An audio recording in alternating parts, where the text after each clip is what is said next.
Bonjour, bonjour, je te souhaite la bienvenue sur ma chaîne YouTube. Alors aujourd'hui, on va parler d'un sujet d'actualité. Bien que j'avais prévu déjà aborder le sujet, mais le sujet d'actualité m'a poussé à en parler maintenant. Alors, il y a une nouvelle loi qui vient de sortir en France et cette loi dit que les conjoints n'ont plus le droit de regarder dans le téléphone de leur mari. De regarder ou d'espionner dans le téléphone de leur mari, bien que regarder et espionner, c'est deux choses différentes. Alors, le thème d'aujourd'hui, c'est faut-il regarder dans le téléphone de son époux, de son conjoint ou de sa conjointe, parce que ça va de pair. Il y a aussi des hommes qui regardent, il y a des femmes qui refusent de donner accès à leur téléphone, il y a aussi des hommes qui refusent de donner accès à leur téléphone. Donc, le thème du jour, c'est faut-il regarder dans le téléphone de son partenaire, de son ou de sa partenaire. Alors, j'ai pour habitude de dire, pour ça, il faut me connaître depuis longtemps, on m'a souvent posé la question, pourquoi les chrétiens divorcent? Pourquoi il y a autant de divorces autour de nous? Et moi, j'explique en fait que celui qui a créé le mariage, c'est Dieu. Et Dieu, en fait, il appelle mariage seulement les unions qui marchent, qui fonctionnent selon les principes établis pour que le mariage fonctionne. Vous pouvez aller à la mairie, vous pouvez faire des mariages coutumiers, vous pouvez même aller devant les autorités spirituelles. Si vous n'appliquez pas les principes qui régissent et qui font qu'on appelle cette union mariage selon Dieu ou qui feront en sorte que cette union, ce mariage réussisse, ce n'est pas un mariage. C'est un accord, c'est un arrangement, mais ce n'est pas un mariage. Parce que le mariage selon Dieu exclut le divorce. C'est peut-être dur ce que je dis, mais nous avons eu l'alliance du mariage, mais nous ne l'avons pas eu pour faire ce que nous voulons. L'alliance a été créée par Dieu et ensuite nous avons eu le chemin.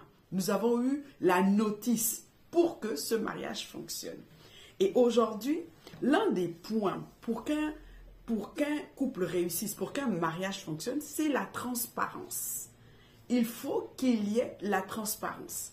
La Bible nous démontre que Adam et Ève étaient nus. Nu veut simplement dire transparence. Je sais tout de toi, tu sais tout de moi.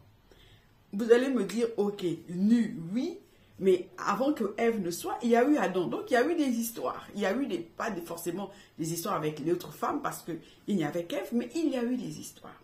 Alors, pour moi, oui, il faut regarder dans le téléphone de son conjoint ou de sa conjointe parce que c'est important d'être transparent. Tout ce que, quand on va en mariage, il n'y a plus de « ça c'est à moi, c'est mon espace vital » et « ça c'est à toi, c'est ton espace vital ». Non, un couple devrait être transparent. La transparence a ses avantages. La transparence accentue la communion. La transparence accentue le lien d'appartenance. Je t'appartiens, tu m'appartiens. Et ça, rien ne vient au milieu. La transparence aussi accentue la confiance. Et c'est important parce que quand on est avec quelqu'un, on a besoin de se sentir en confiance. La confiance même doit être le pilier qui fait en sorte que nous puissions être bien, être naturels, être vrais l'un envers l'autre. Donc, oui, il faut regarder dans le téléphone de son conjoint ou de sa conjointe. Ce n'est pas le fait de regarder qui étend le problème. Ce qui suscite le problème, c'est ce que ça découle après avoir regardé. Vous savez, dans le couple, il y a un degré de confiance auquel on doit atteindre pour vraiment être un couple fort, un couple qui réussit, un couple qui devient une source de bénédiction dans sa génération et dans la vie de ses enfants. J'entends souvent des femmes dire elles veulent un couple complice, elles veulent un couple entier, elles veulent vivre le bonheur. Mais moi, je vais vous expliquer. Parfois, en fait, pour atteindre la complicité ou pour vivre ce bonheur ou pour vivre cette pleine confiance, vous devez accepter les défauts et les qualités de votre partenaire. Écoutez, il y a des hommes qui sont des hommes à femmes, qui n'ont pas encore eu la compréhension d'appartenir ou d'être l'homme d'une seule femme. Et il faut l'accepter. Alors, quand tu vas vers le téléphone de ton époux, il faut savoir que tu vas faire face à ses forces, tu vas aussi faire face à ses faiblesses. Et il y a des hommes qui, même s'ils ne franchissent pas le pas, ils aiment bien se faire désirer. C'est pourquoi dans l'une des vidéos, si tu ne l'as pas encore écouté, 3 aspects pour prendre soin de ton époux, pour prendre soin d'un homme, tu la trouveras dans ma playlist. Donc, c'est important de l'écouter. Il y a ce côté où il faut l'encenser. Et généralement, les femmes mariées, les femmes en concubinage, les femmes en relation oublient d'encenser leurs hommes. Et quand c'est une faille, c'est un côté émotionnel qu'il faut entretenir chez l'homme. Et parfois, il va se laisser entretenir par une autre personne. Alors, oui, il faut regarder dans le téléphone de son partenaire. Je vais sortir mes fiches, parce que j'ai prévu des fiches. Alors, la loi dit il ne faut pas, mais la Bible dit, elle sait tout ce qui se passe dans sa maison. Il ne faut pas regarder dans le téléphone si cela suscite en toi, si ça te rassure, si ça te met en confiance, c'est que tu as un problème. On ne regarde pas dans le téléphone de son époux ou de sa partenaire parce qu'on soupçonne quelque chose. Mais on devrait avoir accès parce qu'on estime que maintenant je fais partie de toi, tu fais partie de moi. C'est simplement ça. Avoir accès au téléphone de son ou de sa partenaire devrait être un geste naturel. Ça ne devrait pas être un geste calculé. Je dis souvent, et je l'ai expérimenté, l'une des plus grandes lois qui régit le mariage, c'est la loi de la semence. Simplement, quand vous regardez dans le téléphone, avant de regarder dans le téléphone de votre époux, vous-même, vous devez déjà être transparent.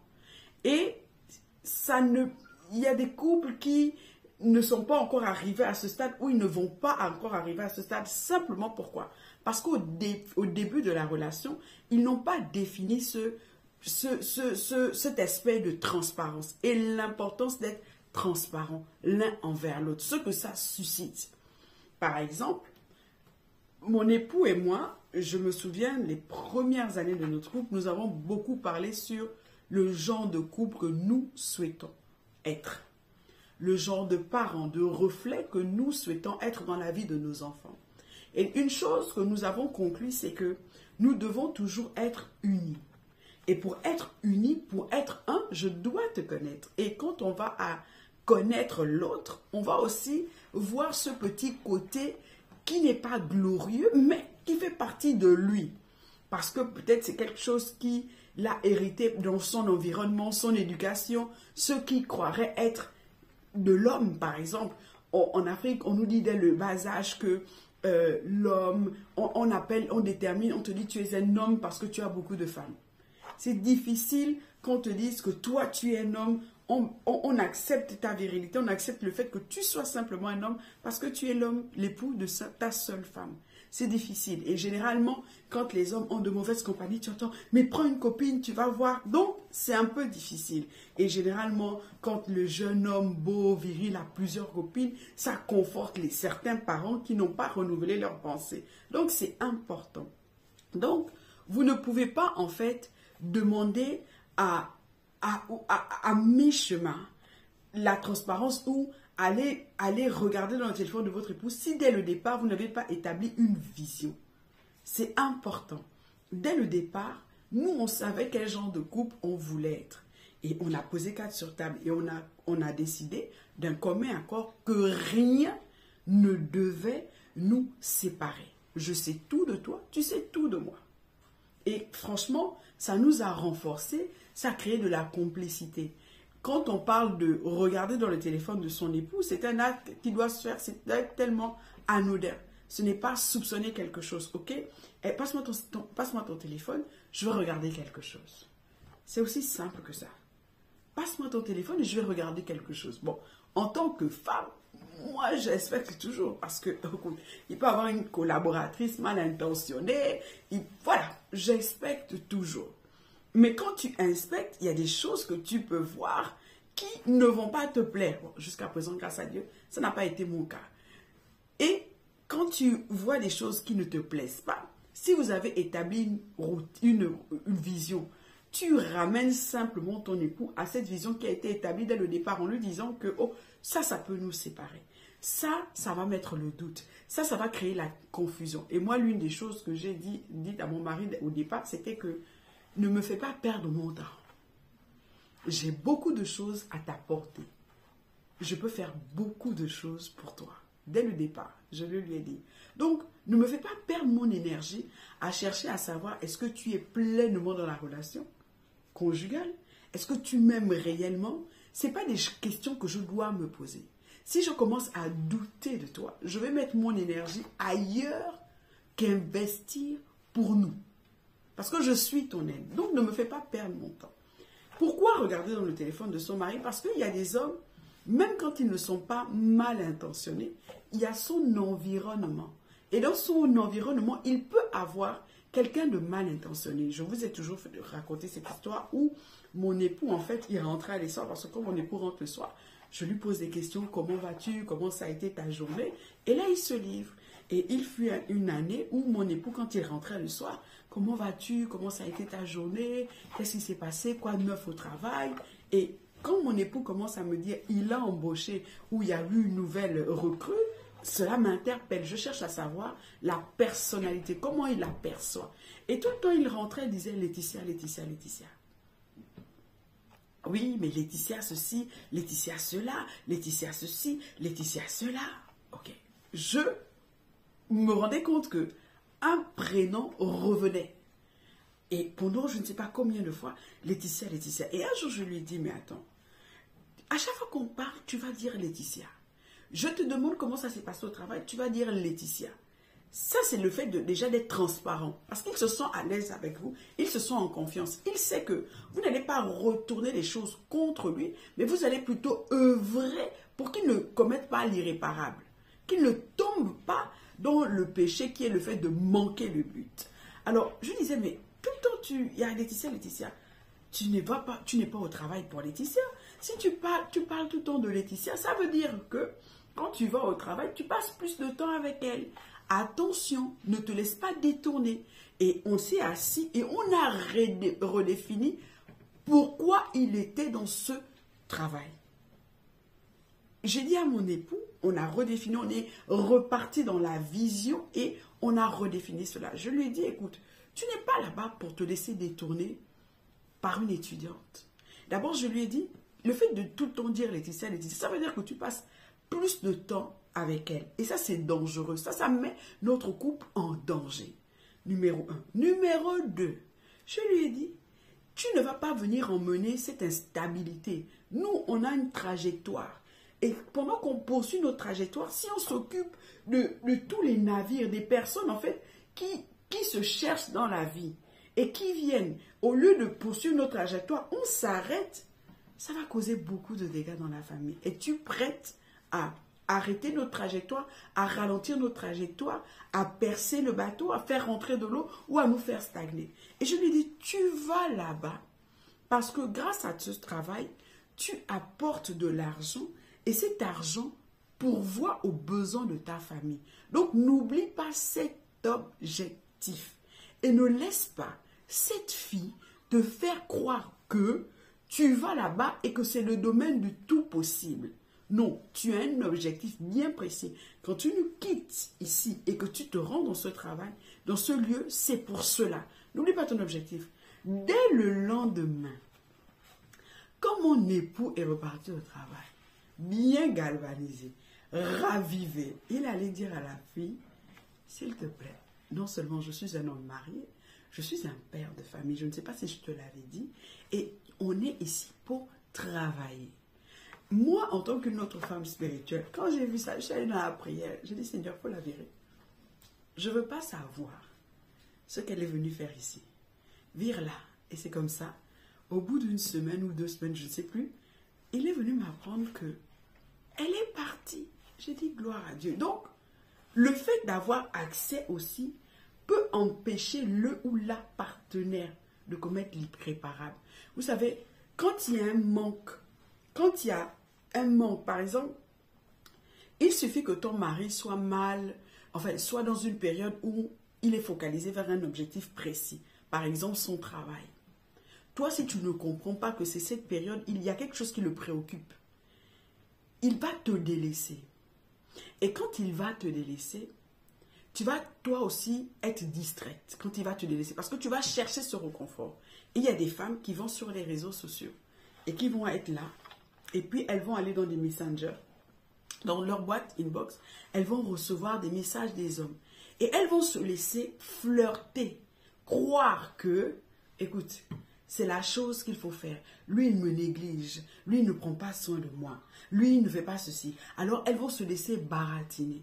Mais si ton époux a accès à ton messenger, là, il peut voir la chose arriver. Et je peux reconnaître cela, par exemple, en mon époux. Toutes les fois où, par transparence, parce que je lui ai donné accès à tout et que lui, il m'a donné accès à tout.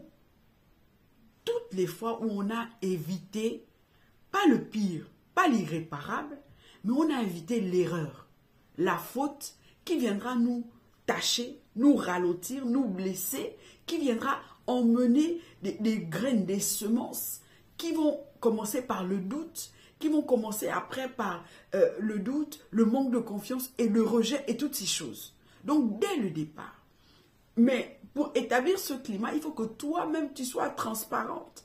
Par exemple, il y a la semaine dernière, j'ai mon ex de je ne sais pas combien d'années qui est venu en inbox et qui m'a dit bonjour. Je lui ai dit bonjour. Et la première journée, c'était bonjour, naturellement bonjour. Comme mon époux est rentré le soir, je lui ai dit, ah tiens, tu sais, il y a mon ex qui m'a écrit en inbox et qui m'a dit bonjour. Mon époux, il est naturel parce que si je n'ai rien à cacher, donc il est naturel. Et moi, quand je le lui dis, peut-être là, il peut commencer à me dire, écoute, fais attention, ne va pas trop loin. Le lendemain, il m'a encore dit bonjour. Un jour, je lui ai dit, stop, pourquoi tu viens comme ça et tu me parles en inbox? C'est quoi le projet? Qu'est-ce que tu veux? Je lui ai dit, cache, qu'est-ce que tu veux?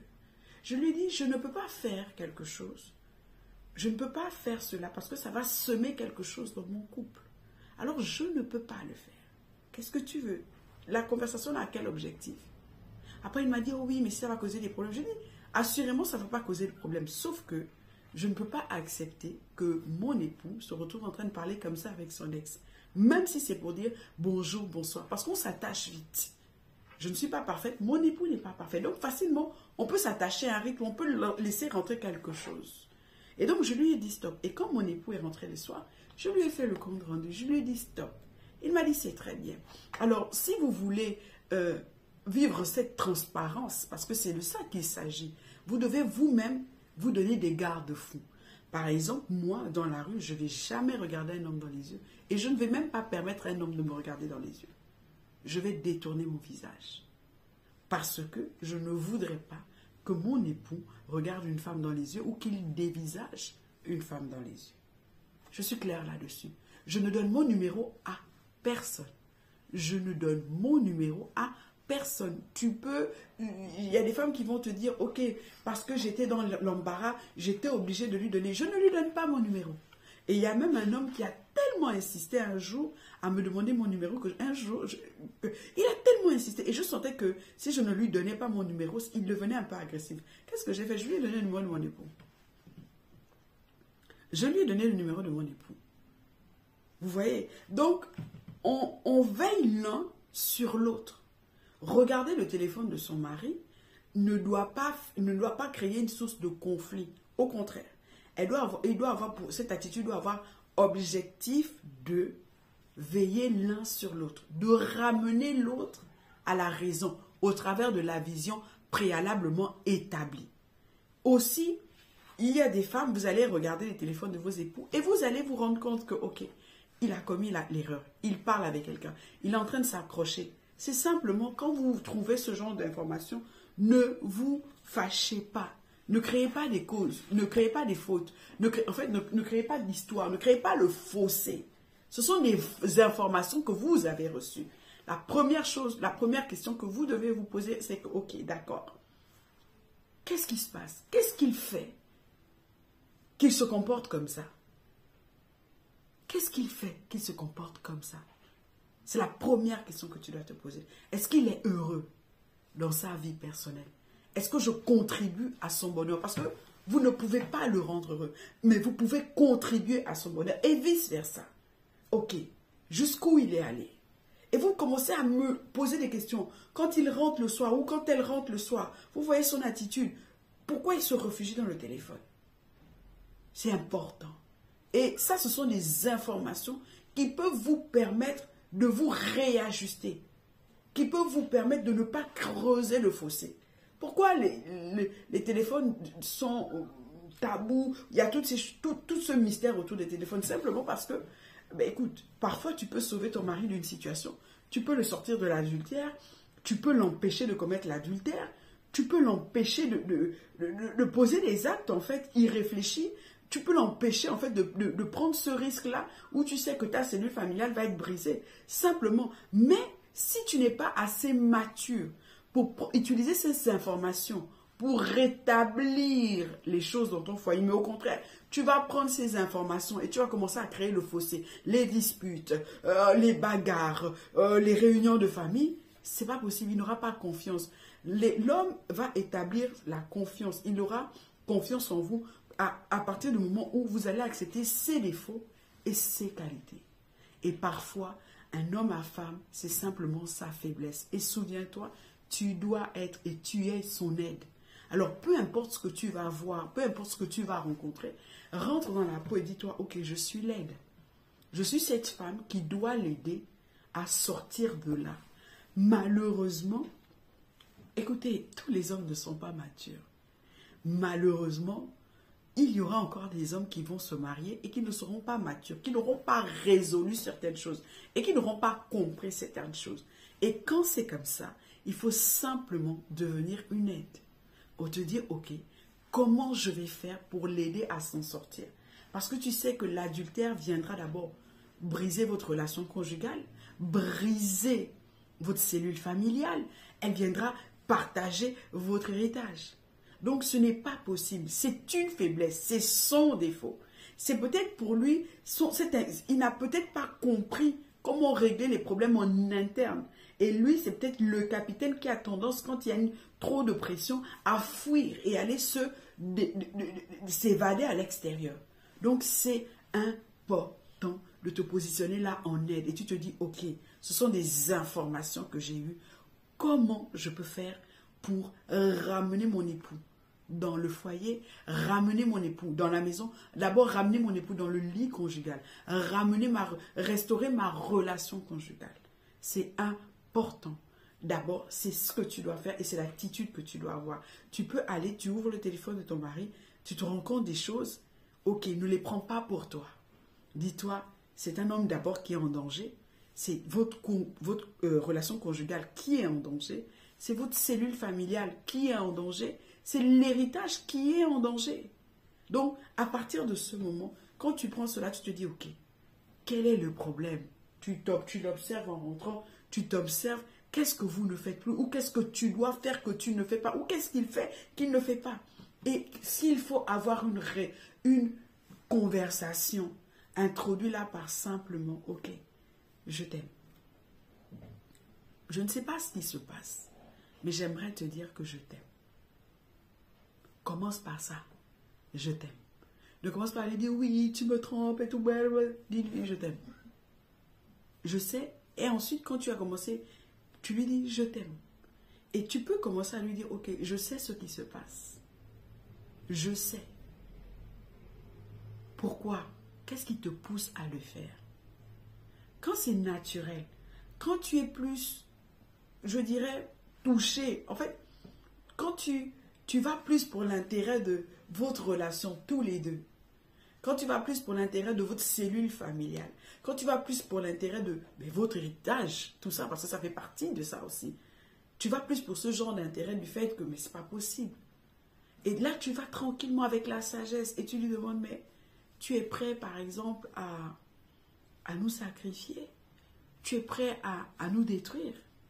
Tu es prêt à briser notre cellule familiale? Qu'est-ce qui ne va pas? Que me reproches-tu?